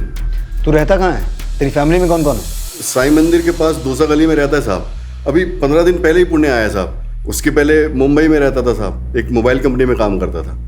सर, ये पक्का झूठ बोल रहा है। अगर इसने पीछा करना बंद कर दिया होता तो किशोरी महाजन कांस्टेबल रमाकांत के पास कंप्लेंट करने क्यों आती? सर, एक आदमी मेरा पीछा कर रहा है। कौन है, आप जानती हैं उसे? अभी तो ये सुनील जोशी हमारा प्राइम सस्पेक्ट है, क्योंकि इसे रोहन और उसकी मां किशोरी का पीछा करते हुए देखा गया था, लेकिन इसका मोटिव नजर नहीं आ रहा है। एक काम करो, एक कांस्टेबल तैनात करो इसकी निगरानी के लिए, और हॉस्पिटल वालों से कहो कि जब इसे डिस्चार्ज दें पहले हमें इन्फॉर्म करें। फिलहाल के लिए पुणे में जहां ये रहता है उसके आसपास और मुंबई से इसका बैकग्राउंड चेक करवा। सर, मैंने किशोरी और दिलीप के घर काम करने वाली मेट संगीता से बात की। क्या कहा उसने? मेरा नाम तो नहीं आएगा ना, नहीं तो मेरा काम छूट जाएगा। संगीता, तू टेंशन मत ले, जो जानती है सच बता दे, तुझे कुछ नहीं होगा। मेरे को तो लगता है कि दिलीप साहिब रोहन बाबा से प्यार ही नहीं करते थे। बार बार समझाया ना कि उसे खुद का काम खुद करने दो। कौन सा पाप किया था कि मुझे ऐसा बेटा पैदा हुआ मेरे? मैं जहां भी जाता हूँ लोग बोलते दिलीप भाव को लड़का देखो, बोल नहीं सकता, सुन नहीं सकता। अच्छा था पैदा होते ही मर जाता।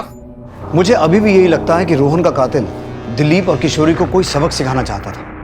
सर, कहीं ऐसा तो नहीं कि दिलीप ने ही अपने बेटे रोहन की सुपारी सुनील को दी हो और काम खत्म होने के बाद सुनील को रास्ते से हटाने की कोशिश की ताकि कोई सबूत ना बचे? अभी किसी नतीजे पर नहीं पहुंचा जा सकता। सारे एंगल्स ओपन रखो।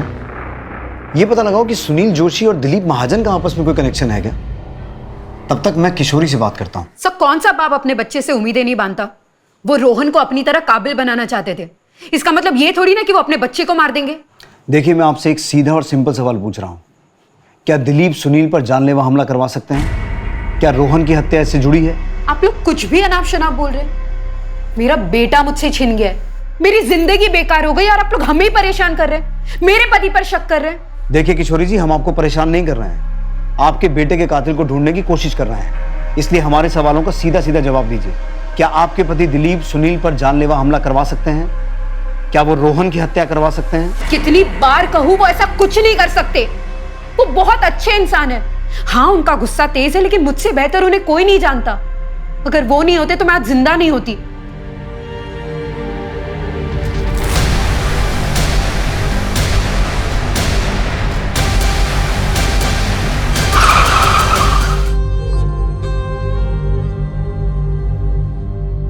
आप ही सोचिए, जिसने मेरी जान बचाई, मुझसे शादी की, मुझे सहारा दिया, वो भला अपने बेटी की जान कैसे ले सकता है? अब मुझे आपसे कोई बात नहीं करनी है।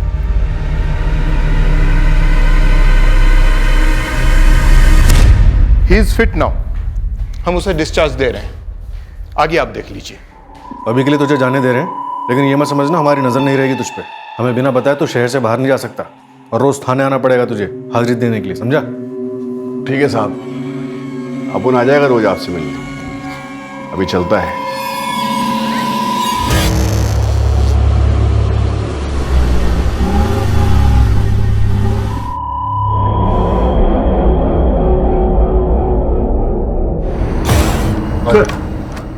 पिछले कुछ दिनों में आसपास के एरिया में जो कंकाल के अलग अलग टुकड़े मिलने के कंप्लेंट्स आ रहे थे, उसमें आज एक और बढ़ोतरी हुई है। किसी गाड़ी के नीचे कंकाल का सर मिला है।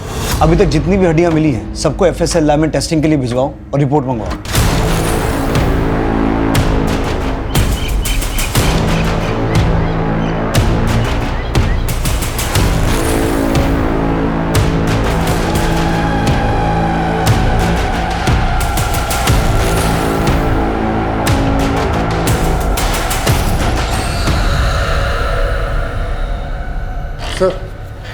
सर दिलीप महाजन के बारे में एक बात पता लगी है। सर दिलीप ने हिस्ट्री शीटर दगड़ू सावंत को सुनील को मारने की सुपारी दी थी। नमस्कार बाबू। क्या? साहब अंदर आ जाओ। आजा गणेश।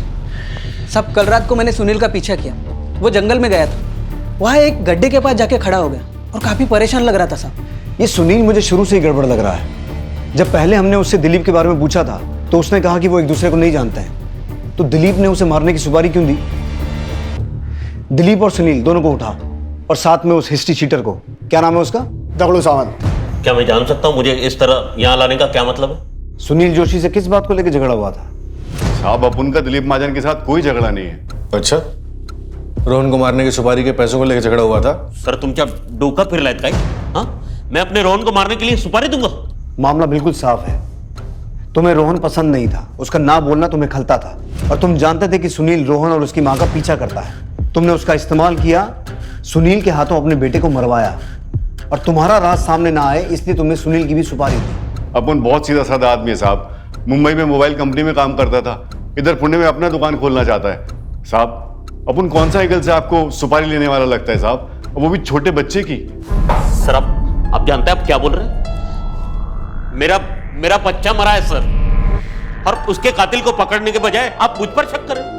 बार बार एक ही बात दोहरा रहे हो कि मैंने अपने रोहन की सुपारी दी उस सुनील को मारने के लिए। सर मैं 1000 बार कह चुका हूं कि मैं नहीं जानता हूं ये कौन है, सुनील मुनील जो भी है। नहीं जानता ना सुनील को? नहीं। ठीक है,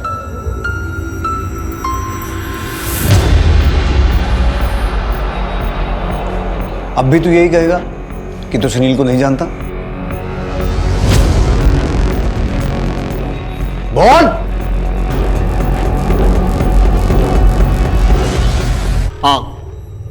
हाँ दी मैंने सुपारी, लेकिन उस साले की किस्मत अच्छी थी कि बच गया साला। लेकिन अगर दोबारा मुझे मौका मिलेगा ना, मैं उसे छोड़ूंगा नहीं, मार डालूंगा सर उसे। रोहन कैसा भी था लेकिन मेरा अपना खून, बहुत बहुत प्यार करता था मैं उससे, अब भी करता हूं उसे। एक तरफ तो तू अपने बेटे से परेशान था कि समाज में तेरा नाम खराब हो रहा है, दिलीप भाऊ का बेटा बोल सुन नहीं सकता, तो अचानक ये हृदय परिवर्तन कैसे हो गया? देख मैं अभी भी बोल रहा हूं, सच सच बोल। सर मैं सच बोल रहा हूं, आप चाहे तो उसे दगड़ू से पूछ लीजिए। हम उस तक पहुंचे उससे पहले कोई किसी और ने उस पर हमला कर दिया। हाँ साहब, और मैंने भी बोला ना साहब आपको कि मुझे सुपारी मिली थी, लेकिन मेरे से पहले किसी और ने काम कर दिया। क्या लगता है सर आपको कि दिलीप सच बोल रहा है? कुछ कहा नहीं जा सकता सुहास। आज के जमाने में इंसान किसी भी हद तक गिर सकता है, ऐसे में हमारा काम और कठिन हो जाता है। दिलीप और सुनील इन दोनों के कॉल रिकॉर्ड चेक करो, शायद कुछ सुराग मिले। Right sir. सर एफएसएल से रिपोर्ट आ गई है, इतने दिनों से जो हड्डियां यहाँ वहाँ मिल रही थी वो किसी एक ही आदमी की, जिसकी उम्र लगभग 25 से 30 के बीच है। और सर ये हड्डियां 9 साल पुरानी है। एक ही आदमी की? कोई 9 साल बाद इन हड्डियों को गड्ढे से निकालकर यहाँ वहाँ क्यों फेंक रहा है? सर ये सुनील भी 9 साल बाद यहाँ आया है। मुंबई में था यार, एक फैक्ट्री में, मोबाइल की फैक्ट्री में। और गणेश ने सुनील को जंगल में एक गड्ढे के पास खड़े देखा था। सर यही वो जगह है जहां मैंने सुनील को देखा था।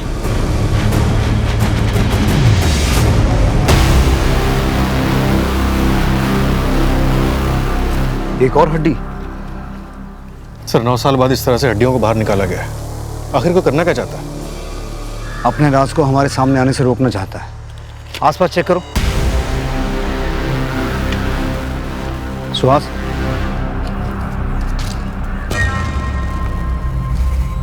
ये तो किसी कार या टेम्पो के टायर के निशान है, और गाड़ी इस तरफ से आई, इसी तरफ वापस गई।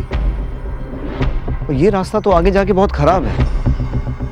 इसका मतलब है इस रूट का जानबूझ के इस्तेमाल किया गया ताकि कोई किसी की नजर में ना आए। हाँ सर, क्योंकि इस रास्ते से तो बड़ी आसानी से आ जा सकता है। आसपास की सभी दुकानें, पेट्रोल पंप, ढाबे, टैक्सी और टेम्पो स्टैंड, हर जगह पूछताछ करो। हर जगह की सीसीटीवी फुटेज चेक करो। हो सकता है किसी ने इस रास्ते से किसी गाड़ी को आते जाते देखा हो। किशोरी को स्टॉक करना, रोहन का किडनैप होना, उसका मर्डर और अब ये गड्ढा, इन सब में एक ही चीज कॉमन है, वो है सुनील।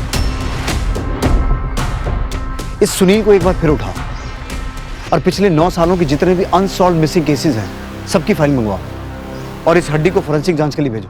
पुणे पुलिस 9 साल पुराने कंकाल के अवशेषों के मिलने और 7 साल के रोहन महाजन के मर्डर के बीच की कड़ी को सुलझाने के बहुत करीब थी। एफएसएल यानी कि फोरेंसिक साइंस लेबोरेटरी की रिपोर्ट आने के बाद पुलिस ने 9 साल पुराने गुमशुदा लोगों के केसेस को चेक किया और 2 लोगों की पहचान हुई। सर, 9 साल पुराने जितने भी अनसॉल्व मिसिंग केसेस हैं, उसमें से ये केस हमारे प्रोफाइल से मैच करता है।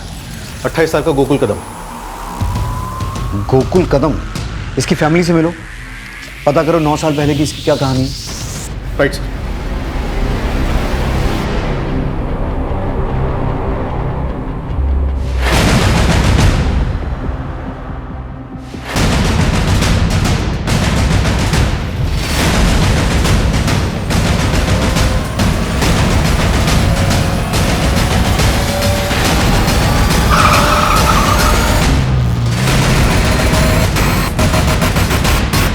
क्या? हाँ सर। तुम तो कह रहा था शादी नहीं करेगा। अरे यार, करनी पड़ रही है, बाबा नहीं मान रहे थे। किशोरी की शादी 9 साल पहले इस गोकुल के साथ हुई थी और शादी के कुछ ही दिनों बाद यानी 21 मई 2010 को गोकुल घर से ये कह के निकला कि वो मुंबई को भाड़ा लेकर जा रहा है और आज तक घर वापस नहीं लौटा। ये किशोरी, सुनील और दिलीप, इनके बीच कुछ ना कुछ खिचड़ी तो पक रही है। तुम गोकुल के पिता को डीएनए सैंपलिंग के लिए लेके जाओ, इन तीनों से मैं निपटता हूँ। साहब, मेरे बेटे के बारे में कुछ पता चला क्या? देखिए, हमें कुछ हड्डियां मिली है, एक बार आपका डीएनए सैंपल मैच करा के देखते हैं, शायद जवाब मिल जाए। सर, सुनील कल से हाजिरी पे नहीं आया। मैं उसके घर पे गया था, वहां पे भी नहीं है। उसका फोन भी स्विच ऑफ आ रहा है।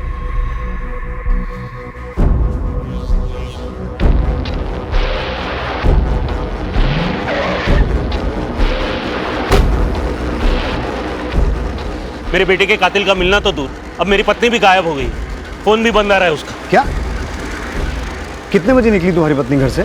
2 बजे नहीं, 1 बजे। एक के बाद एक सारे हादसे तुम्हारे घर में क्यों हो रहे हैं? कहीं किशोरी को तुमने ही तो गायब नहीं किया है? मेरे बेटे के कातिल को ढूंढने के बजाय, मेरी पत्नी को ढूंढने के बजाय आप मुझे ही सवाल पे सवाल पूछे जा रहे हैं सर। वही बीवी जिसकी 9 साल पहले भी एक शादी हो चुकी थी और फिर एक दिन अचानक उसका पति गायब हो जाता है और फिर 1 साल के इंतजार के बाद तुम उसकी मांग में सिंदूर भर देते हो। तुमने क्यों शादी की उससे? क्या वजह थी? मुझे जो सही लगा वो किया मैं बताता हूँ कि तुमने किशोरी से शादी क्यों की। तुम पहले से ही किशोरी को पसंद करते थे या शायद तुम दोनों एक दूसरे को पसंद करते थे। बस उसके पति को मार दिया और कर ली शादी। और अगर रोहन की बात करें तो वो बेचारा बोल सुन नहीं सकता था। तुम उस पर भी अपना गुस्सा उतारते थे, उसे दूसरे बच्चों के साथ कंपेयर करते थे और अपने इसी गुस्से की वजह से तुमने एक दिन उसे मार दिया। और जब ये बात किशोरी को पता चली तो तुमने किशोरी को भी गायब कर दिया, या उसे भी। मुझे मेरी बच्ची के पास जाना, छोटी है वो, मेरे बिना नहीं रह पाएगी। क्यों कर रहे हो ऐसा?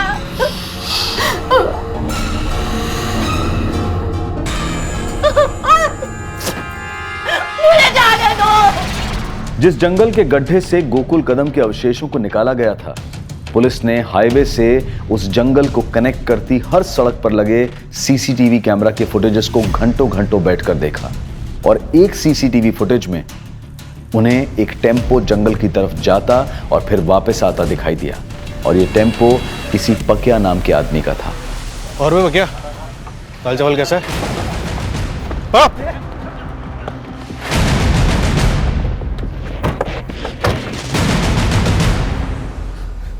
मुंह खोलने के लिए और टाइम चाहिए तो बाद में आता हूं। सब बताता हूँ साहब। सब एक आदमी ने मेरा टेम्पो किराए पे लिया था।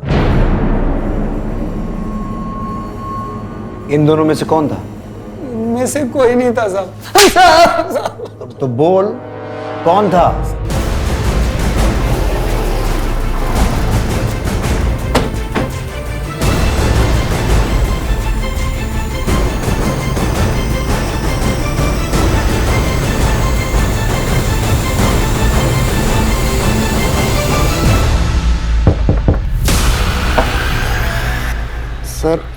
सर 2 दिन पहले पुलिस स्टेशन आई थी।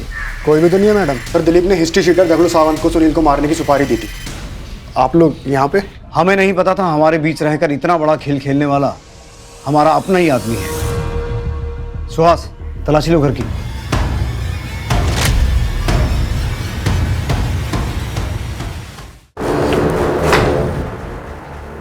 अब सिर्फ सच बोलना बेहतर होगा तेरे लिए। बोल, 9 साल पहले गोकुल और अब रोहन को क्यों मारा? और सुनील और किशोरी को बंदी बना के क्यों रखा था? उनके साथ क्या संबंध है तेरा? सब बताता हूँ, लेकिन सर एक बात है कि मैंने रोहन को नहीं मारा है। बाकी सब कुछ बताता हूँ। किशोरी और मेरे भी संबंध थे। हम दोनों एक दूसरे से प्यार करते थे। मैं तुमसे प्यार करती हूँ रमाकांत, किसी और से शादी कैसे कर सकती हूँ? शादी कर ले उससे, लेकिन सोना मत। आगे जो करना है वो मेरे पर छोड़ दे। अगर उसके साथ सोई ना तो फिर देख लेना। जाति अलग होने की वजह से घर वाले राजी नहीं थे, इसलिए हम शादी नहीं कर सकते थे। फिर एक दिन किशोरी के पिता ने गोकुल से उसकी शादी कर दी। हमने पहले ही तय कर लिया था कि शादी भले ही गोकुल से हो जाए, लेकिन वो रहेगी सिर्फ मेरी, और वक्त आने पर हम शादी कर लेंगे। मैंने रमाकांत की बात मान ली और तय कर लिया कि मैं गोकुल से दूर ही रहूंगी और उसे भी अपने करीब नहीं आने दूंगी। अब आज क्या हुआ है? सर दर्द है। एक और बहाना। 15 दिन हो गए हमारी शादी को। अगर यही सब करना था तो शादी क्यों की? लेकिन गोकुल का गुस्सा बढ़ता गया और एक दिन सर मैंने ही एक फर्जी नंबर से गोकुल को फ़ोन किया और उसकी टैक्सी मुंबई के लिए बुक की। तुम टैक्सी चलाते हो ना? हाँ साहब। मुंबई जाना है। चलेंगे ना साहब? रात तक वापस आ जाएंगे। मुंबई का भाड़ा है। मैं बस यूं गया और यूं आया। जब वो उस जगह पहुंचा तो मैंने सुनील के साथ मिलकर उसको मार दिया। मैंने गोकुल की गाड़ी तालाब में धकेल दी थी। सब कुछ रफा दफा हो गया था। सुनील मुंबई चला गया था, पर मैं और किशोरी एकदम से शादी नहीं कर सकते थे। कहीं ना कहीं से हमारे ऊपर शक जा सकता था। मेरा पुलिस में सिलेक्शन हो गया। मैं ट्रेनिंग के लिए चला गया। मेरी ट्रेनिंग के दौरान किशोरी के पिता ने उसकी ज़बरदस्ती दूसरी शादी करा दी थी। हमारे अंदर दोबारा से किशोरी की शादी तोड़ने की हिम्मत नहीं थी। फिर 9 साल बाद हमारी ज़िंदगी में सुनील वापस आ गया। उसने किशोरी का पीछा करना शुरू कर दिया और उसको ब्लैकमेल करने लगा। मुझे 5 लाख रुपए दे दे और अपनी गृहस्थी बचा ले और मेरी बसने दे, वरना मैं ऐसे ही तेरा पीछा करता रहूंगा और घर पहुंच जाऊंगा। किशोरी मुझसे मिलने थाने आई। किशोरी तुम? सुनील वापस आ गया और ब्लैकमेल कर रहा है। मैं नहीं चाहती कि हमारी जिंदगी बर्बाद हो जाए। कुछ करो रमाकांत। वो कंप्लेन करने के बहाने थाने आई और पीछे से अपने पति दिलीप को भी बुला लिया ताकि किसी को शक ना हो। फिर मैंने सुनील को मरवाने के लिए उस पर हमला करवाया, लेकिन वो बच गया। फिर मैंने झूठी कहानियां बनाकर शक की सुई दिलीप महाजन की तरफ घुमा दी। बरोबर देख ले, पुलिस ढूंढ रही है इसे। आप टेंशन मत लो, हो जाएगा। मैंने पूरी कोशिश की कि पुलिस सुनील को ना छोड़े, लेकिन उसके खिलाफ सबूत ना मिलने के कारण उसको छोड़ना पड़ा। मुझे पता था कि वो गोकुल की बॉडी को लेकर मुझे अब ब्लैकमेल करेगा, इसलिए मैंने 9 साल पहले दफन की हुई गोकुल की बॉडी को निकाल लिया और कंकाल के टुकड़े इधर उधर फेंक दिए। सुनील के लिए मेरा शक यकीन में बदल गया जब मैंने उसे गड्ढे के पास देखा। मैंने सुनील को उठाया और बंदी बनाया और उसको समझाया कि वो चुप रहे, लेकिन वो नहीं माना, तो इसलिए मैंने उसकी ज़बान ही काट दी। और किशोरी के अपहरण के पीछे का क्या ड्रामा है? वो मुझसे मिलने आई थी, लेकिन वो गन ले आई। उसे लग रहा था इन सब के पीछे का जिम्मेदार मैं हूँ। अपने बच्चे के अपहरण से वो हताश हो चुकी थी। उसने बिना मुझसे पूछे आप लोगों से कंप्लेंट कर दी। रोहन की हत्या और सुनील के पीछे पड़ जाने के बाद वो पूरी तरह से टूट गई थी। मुझे डर था कि वो अपने बच्चे के गम में सारी सच्चाई आपको ना बता दे, इसलिए मैंने उसको भी किडनैप किया।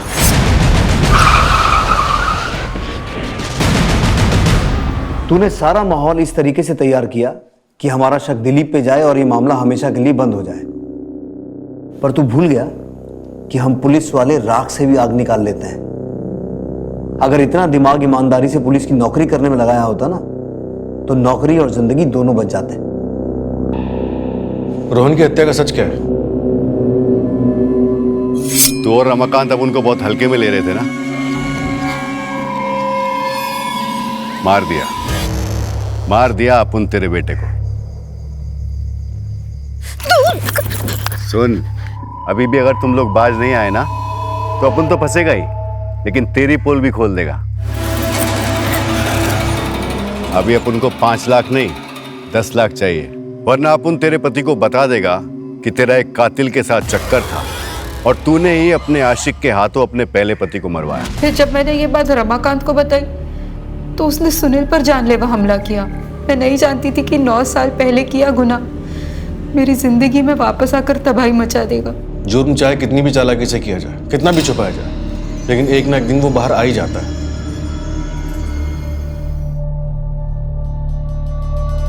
आत्महत्या करने की कोशिश ढूंढता क्या? हाँ, मेरे साथ इतनी जिंदगी गुजारने के बाद इतना सब कुछ छुपाया तो मुझे एक बार कहाँ होता, एक बार तो आज हमारा रोहन ना जिंदा होता। किशोरी, लेकिन तुम्हें तो ना मुझसे प्यार है, रोहन से, ना ही रामी से। ये सब झूठ है। मुझे आपसे सच्चा प्यार है और इसी सच्चे प्यार को खोने के डर से मैंने आपसे सब कुछ छुपाया। मुझे माफ कर दो।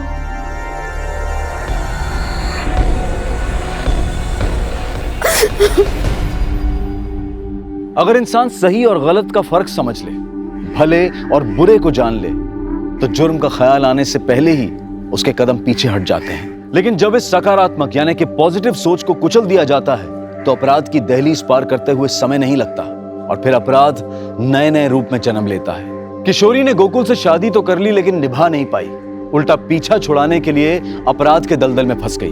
वो चाहती तो अपने बनाए इस चक्रव्यूह से गोकुल को अपना कर खुद को आजाद कर सकती थी, लेकिन उसने आजादी के लिए अपराध का दामन थामा और अंजाम आप सबके सामने है। इसलिए सोचें, समझें और जीवन के हर मोड़ पर सही फैसला लें, ऐसा फैसला जो आपके जीवन चक्र को सुखद बनाए। अब मैं अनूप सोनी आपसे विदा लेता हूं। फिर मुलाकात होगी क्राइम पेट्रोल सतर्क के ब्लैक हेडलाइंस अध्याय में एक और नए केस के साथ। और याद रखें, क्राइम और आपके बीच में सिर्फ इतना फर्क है कि आप कितने सतर्क हैं। सतर्क रहें, सुरक्षित रहें। जय हिंद। क्राइम पेट्रोल्स के और भी दिलचस्प कहानी देखने के लिए हमारे चैनल को सब्सक्राइब करें और बेल आइकॉन दबाना न भूलें।